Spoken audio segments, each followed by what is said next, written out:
Let's see this question. So the question is, what is the hybridization state of the central atom in the conjugate base of NH4 positive ion?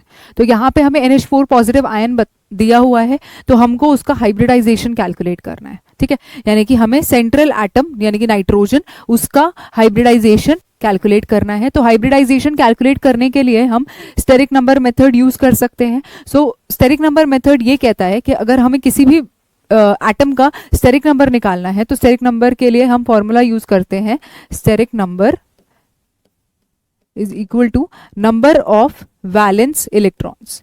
यानी कि जिस भी atom की हमें hybridisation निकालनी है उस पे कितने वैलेंस इलेक्ट्रॉन्स हैं वो, ठीक है, प्लस द नंबर ऑफ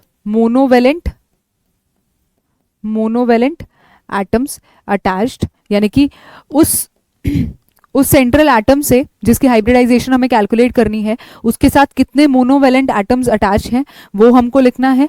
अगर उस मॉलिक्यूल पे कोई भी पॉजिटिव चार्ज है तो उसको हमें सब्ट्रैक्ट कर देना है, तो minus the positive charge,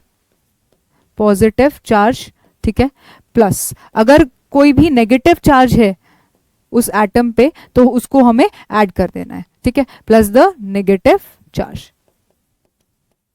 negative charge, ठीक है, डिवाइडेड बाय 2। तो ये है स्टेरिक नंबर कैलकुलेट करने का फॉर्मूला, ठीक है। अब अगर मुझे स्टेरिक नंबर निकालना है यहाँ पे नाइट्रोजन का in case of NH4 positive, तो NH4 पॉजिटिव में सबसे पहले वैलेंस इलेक्ट्रॉन्स कितने होंगे नाइट्रोजन के पास? तो वैलेंस इलेक्ट्रॉन्स है यहाँ पे 5 वैलेंस इलेक्ट्रॉन्स होते हैं।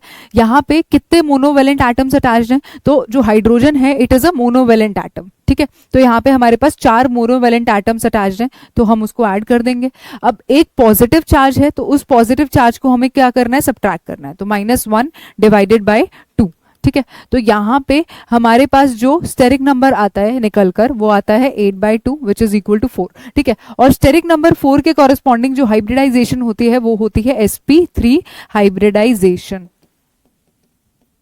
So the hybridization here is sp3 hybridization. So NH4 positive ion के अंदर जो हमारी हाइब्रिडाइजेशन है of nitrogen atom is sp3. So B option will be the right answer.